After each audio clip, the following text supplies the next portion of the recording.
So guys, Shane Stars here with Droid Model X, and Samsung just announced the Galaxy Note 8. While it may be missing some features, I think that this is still the phone to beat. Of course, no phone is perfect. These are my top 5 problems for the Galaxy Note 8. Let's go ahead and get started.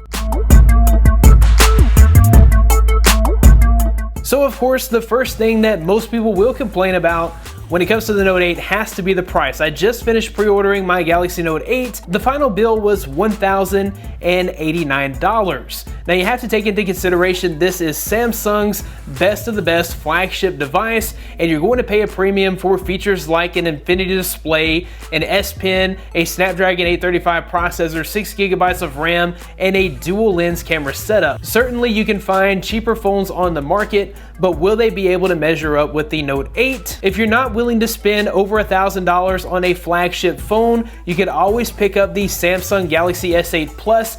Right now it's running for $850 brand new off contract, and that's gonna save you at least $200. The next thing I've been hearing complaints about is the 3,300 milliamp hour battery. Now the Galaxy S8 Plus is a smaller phone than the Note 8, and it has 3,500 milliamp hours of battery, but that's the price you pay when you want an S Pen. The space that's needed in the Note 8 for the S Pen is where you're having that reduction in battery size to 3,300 milliamp hour batteries. I'm 6 months into the lifespan of my Galaxy S8. It only has a 3,000 milliamp hour battery, and I'm still able to get to 3 or 4 o'clock in the afternoon with 20% battery left over, and I'm still able to get 3 to 4 hours of screen on time. So that extra 300 milliamp hour battery should be able to push me all the way through the day with 4 to 5 hours of screen on time. For me, it won't be much of a problem, but I have been hearing complaints about that 3,300 milliamp hour battery. I'm already hearing complaints about the fingerprint scanner placement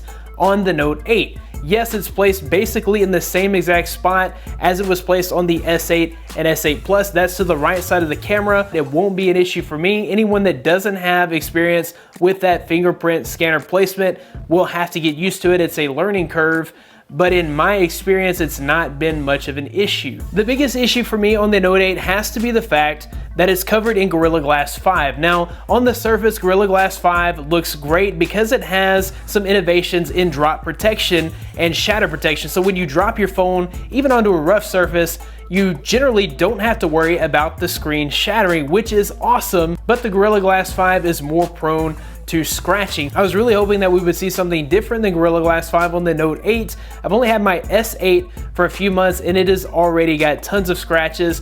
The same could be said for my Galaxy S7 Edge. It was scratched all over the place, and really I had no explanation for the scratches. I just put my phone directly into my pocket, and I never put any coins or keys in my pocket with the phone, so there's really no reason that it should scratch as easily as it scratches, but in my experience, Gorilla Glass 5 is incredibly scratch prone. The final issue is one that you're not hearing a lot about, but this has to do with T-Mobile customers. If you're a T-Mobile customer and you want to take advantage of the new 600 megahertz spectrum that was rolled out by T-Mobile, this is the spectrum that is able to penetrate through buildings a whole lot better than what you've had in the past with T-Mobile.